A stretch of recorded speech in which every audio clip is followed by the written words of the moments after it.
Hi, everyone. So let's start again. This is the second video for the lecture two. Okay. Now we're gonna look at a format for papers. This is how the format looks like. In this course, everyone is supposed to use this format. So we want to know its usages as well as its examples, right?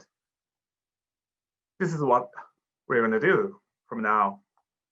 In the first section, we will be looking at the usage of such a format. We will be learning the ways to arrange facts and ideas.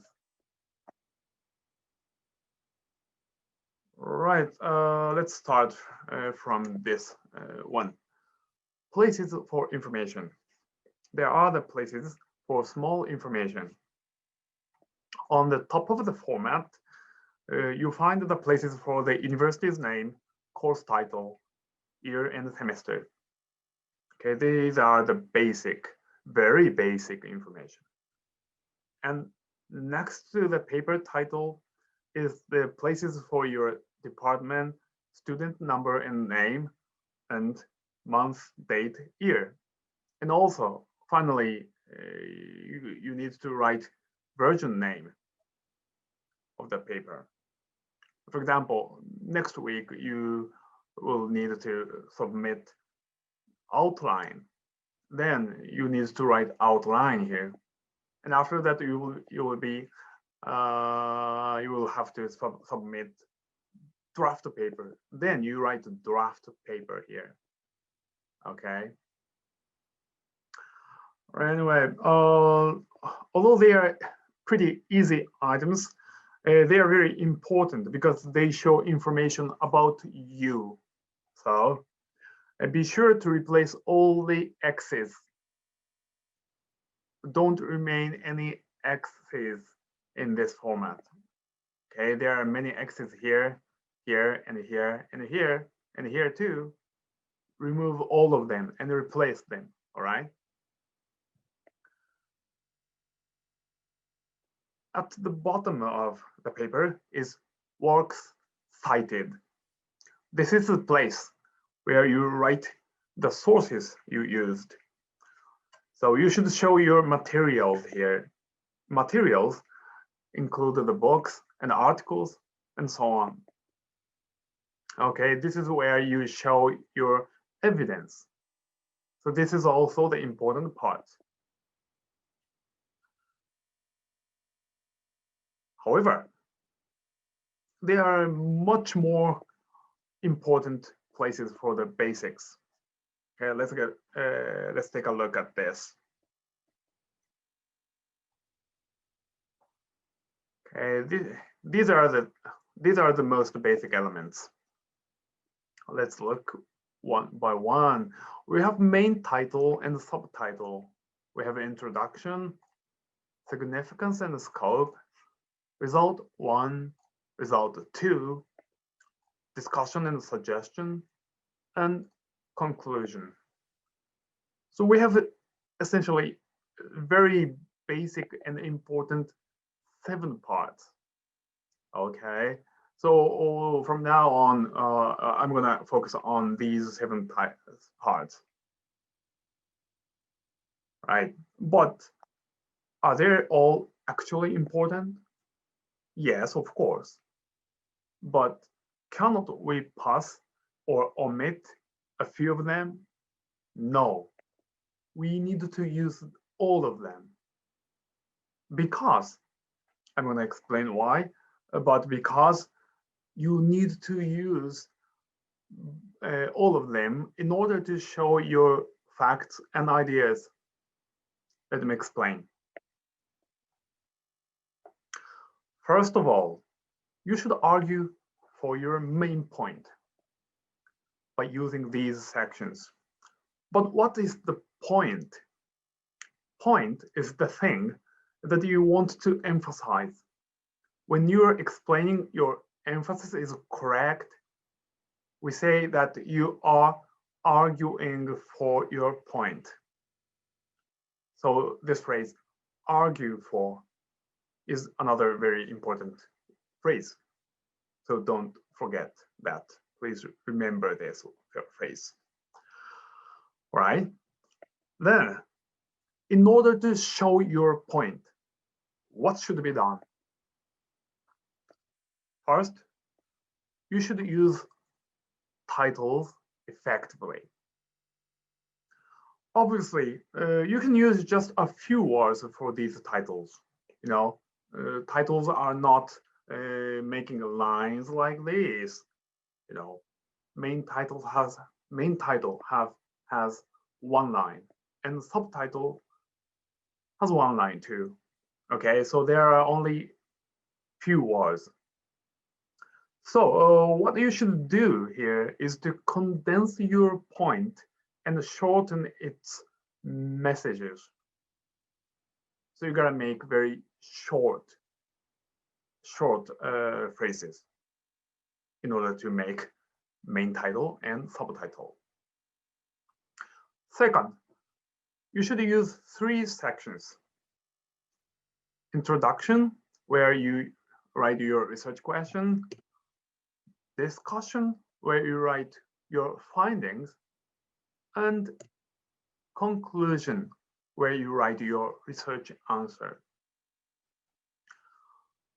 Why do we need all of this? The idea is this: you should give your answer to your own question by showing your findings about the actual facts. Okay, so introduction, discussion, and conclusion have to be the same in its idea.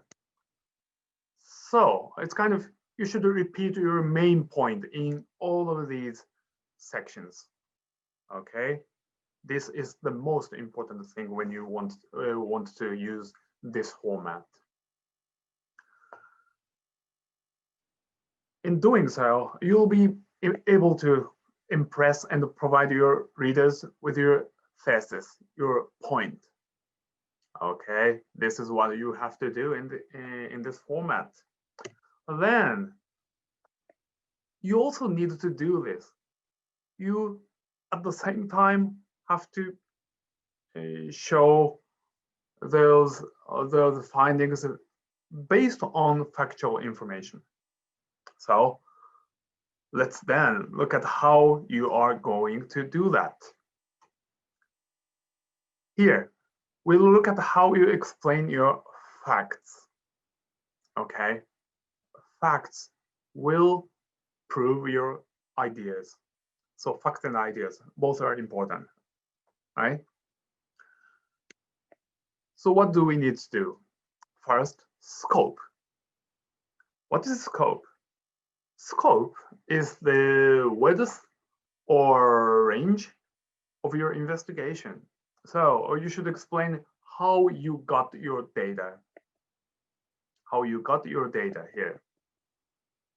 Second, we have result parts. These parts should explain what facts you found. What facts you found. And there may be more than 2 results.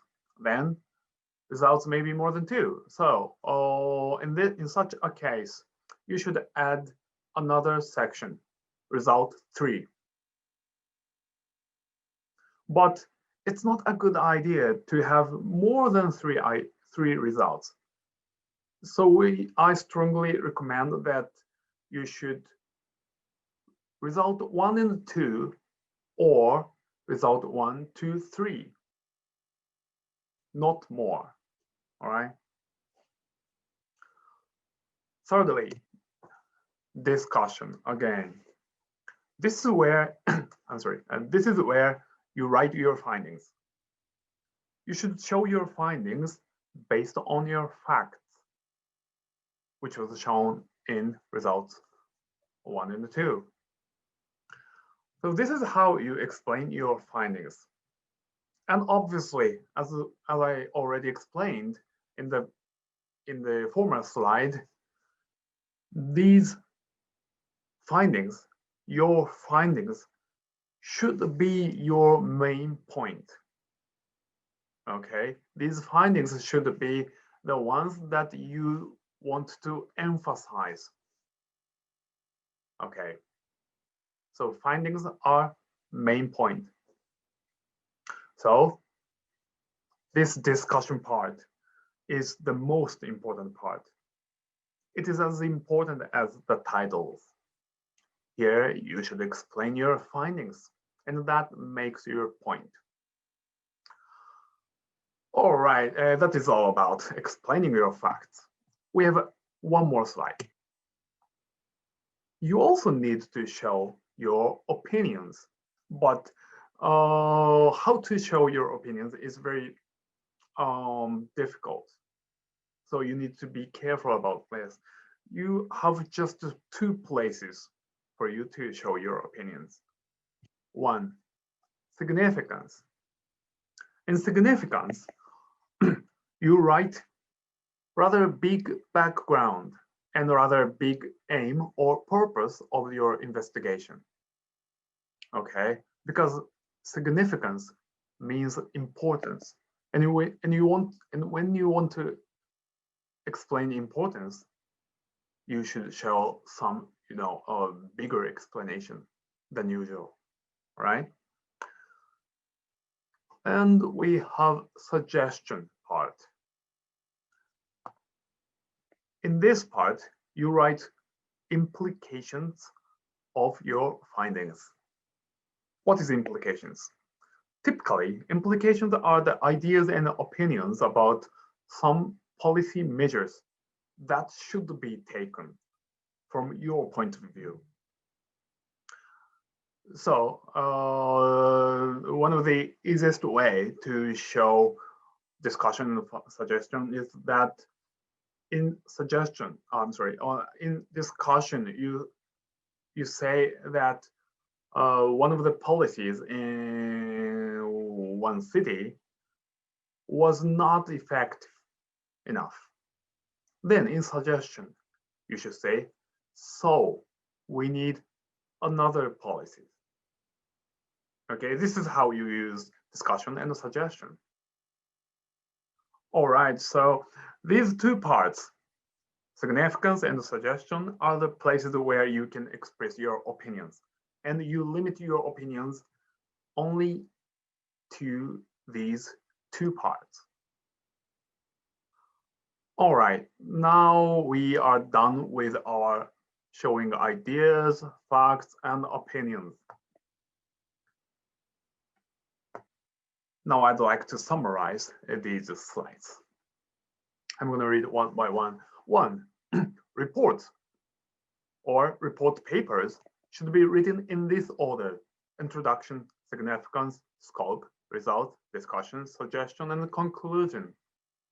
Two, everyone should show one research question in introduction and an answer to it in conclusion. So don't forget either of them.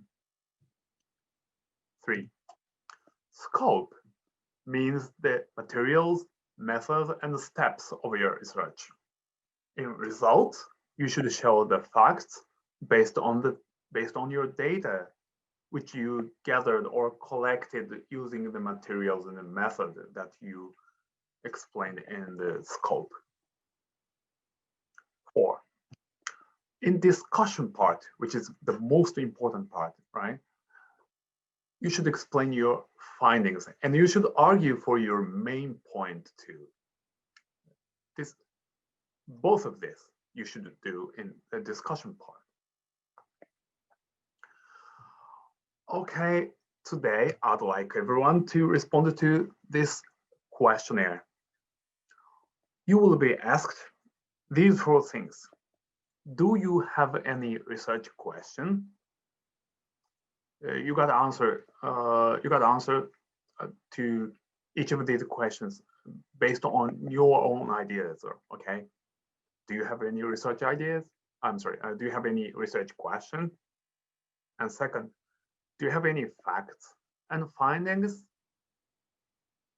I think you already started your research about which city and which problem you are interested in. So I hope you have already some facts and some findings based on your research on the internet or in the libraries. Third, what will be your main point? In other words, what do you want to emphasize in your paper? Fourth, what will be your research answer? You needed to answer to your own question, right? So what will be your answer to your question? Okay. To respond to all of this will be quite difficult at the moment, but I'm asking this so that everyone can think it for a while. When you've got clear ideas about them, then you are almost ready to start your writing. So please think it a while, okay? If you want, you can start searching for some information on the internet right now. But anyway, you should respond to all of these questions. And please figure out what you want to write as soon as possible, because as I will explain later, very soon, the deadline for the first submission is now approaching. All right. So anyway, this is the task for today. So please don't forget to do it before the deadline.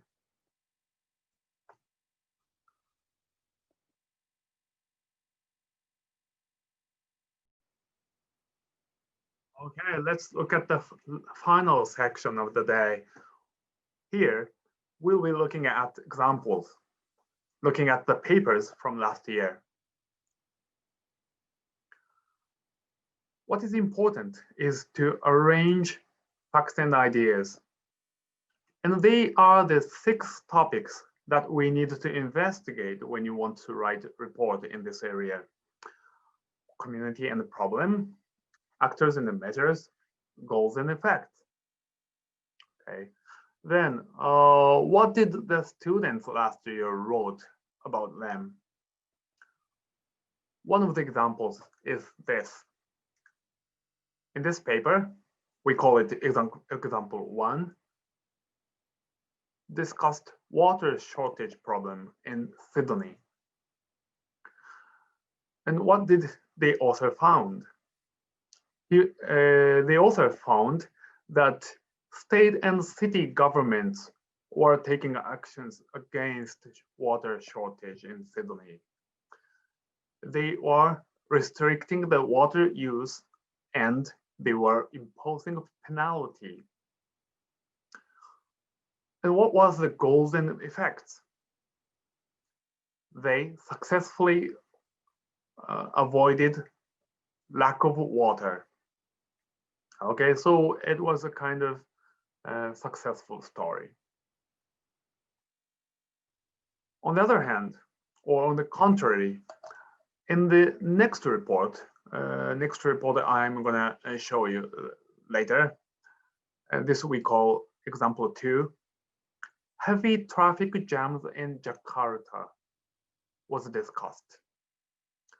And the author of the paper found that the federal government and bus company made and created new lines for bus rapid transportation. Then what did the author find? Interestingly, the author found that the traffics have not been reduced sufficiently. In other words, that policy is not 100% successful. Anyway, these are the facts that the authors figured out. Then, how do we arrange these facts and ideas? Obviously, we should use these elements in the format as we already seen, as we already saw in the last section. Okay, so let's briefly look at how the authors of the last year did it. All right, let's look at them one by one. Example 1, avoiding water shortage in Sydney. I'm going to show you just a little bit about the paper. Okay, this is how the paper looked like, and the author stated this question: what kinds of measures that are attempted to avoid water shortage in Sydney? I'm sorry, what kinds of measures are attempted to avoid water shortage in Sydney? And they looked for the data and facts. And they found that there are 2 ways of legal restrictions that are both pretty strong. So they found out, the author found out that there are very strong legal regulations. And based on these findings, they gave an answer. Strong legal measures are being used in the city. You know that this answer is answering to the question that the author posed. Okay, so it's kind of questions, and a question and answer are responding.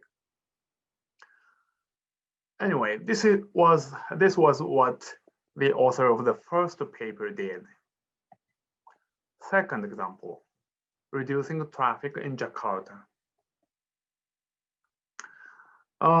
In this paper, the author again looked for much data, and the author found out very interesting and curious, and somewhat a little bit strange data that was very, very interesting. Research question: what were the effects of bus rapid transit? The author was focusing on effect and data and facts.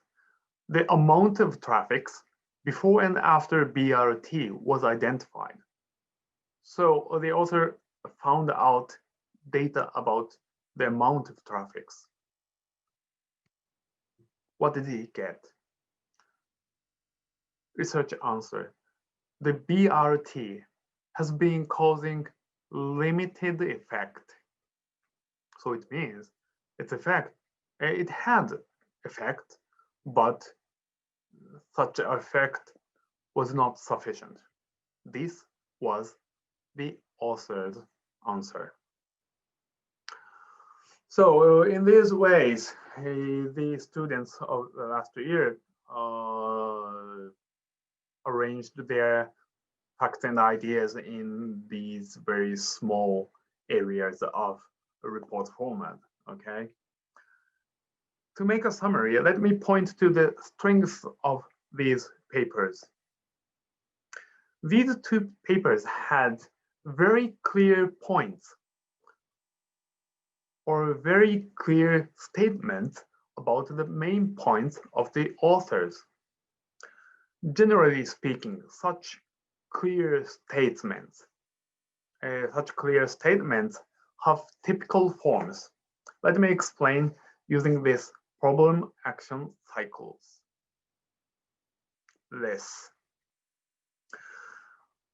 I recommend that all of you use this very simple framework. You just have problems on the left-hand side and actions on the right-hand side. That's all about this framework. So it's very easy to use. But still, it is pretty strong. It is pretty useful. Let's look at that. We got 2 types of typical statements. One is this: problems are being tackled. In other words, problems are being solved. Okay, this is the very typical findings in the research study field. This statement can be shown in another way, such as problems should be tackled. Problems needs more solution. Anyway, so these are the first typical type of the statement about the existing policies. The other is this: such actions are causing actual effects. Okay, there are effects that have been caused by the actions or policies. This is the second typical statement about how the policies are working. To put it in another way, it could be shown in this way: actions should be, actions should cause more effects, or actions have been causing less effects than expected. So this second type of statement could be stated in a variety of ways. But anyway, what are the difference between these two types? Do you find any difference between them? There is a big difference, definitely. Because the first one is talking about how to tackle or how to address, how to solve the problem or problems. On the contrary, the second one is about what are caused by actions. So it's kind of, they're moving forward to the opposite directions. One is moving to the left, one is moving to the right. Anyway, remember the papers that I showed you in the previous slides. These or those papers I showed to you were taking either type of such statements. Do you remember which was which? Example 1 was the first type, and example 2 was the second type. If you're interested, please go back to the previous slide, doing some, I don't know how to do that, but please use the function of YouTube and please go back and you will find it out that those examples are different from the point of view of this framework. Anyway, that is why those papers were very clear about urban policy, actual urban policy effects and measures. So now you understood that this framework will be very useful for you all too. So from now on, whenever you find you are kind of lost, or whenever you want your way out during your research, because that is very difficult, hard way, please remember these two typical kinds of statements, please. Then, if you do that, I believe you will have some hints from them. Okay, let's go to the last final slide for today. I'd like you to plan your own outline of your paper. do you have any idea about how important this outline is? I'd say this outline is the most important phase whenever you start conducting research, regardless of the subject matter of the course. Because most of you had probably never written reports in such formats, right? So you need practice. And this planning outline will be a very good practice. So this is why I ask you to make these outlines. And this is the format for outlines. So please download the file elsewhere and write your outlines here. You need to write research questions and you need to write the goals of the paper, and you need to write background, aim, facts and data, and again facts and data, and findings, implications, and summary and answer. Okay.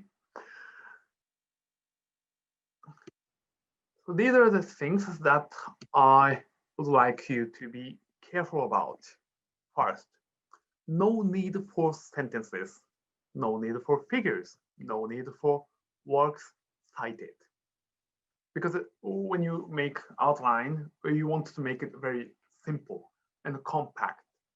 Okay, so you don't need to write sentences. You just need to write phrases and words, keywords. Okay. Second, replace all the X's. Don't leave any X's in the file. 3, erase all the comments. Do you see where comments are? These are the comments. Okay, you see them. You'll find it on in this right hand side. Please erase them all. And write these things in one page. So please don't use more than one page. Okay, so you need to, make them really, really concise. This is what you need to do. And don't forget to submit your files in Word or PDF. And the deadline is this, December 22nd, Tuesday, midnight. Okay. No other files in no later days will not be accepted. So you will have 10 days, approximately 10 or 11 days, I'm not sure. But please work hard. Okay, you need to find out the facts about community problem, actors, measures, goals, and effects. Okay, and after you found all these items, then you start writing this outline. This is what you gotta do in this 10 days. All right, that's all for today. Thank you very much for watching all these 2 videos for today. Finally, I'd like you to know this. Good paper have clear points, and good reports comes whenever you are enjoying it. So please enjoy and have fun. But if you have any question, just feel free to write comment or send an email to me. I'm always welcome. So yeah, please contact me anytime, anywhere. Otherwise, we'll see next week. So take care.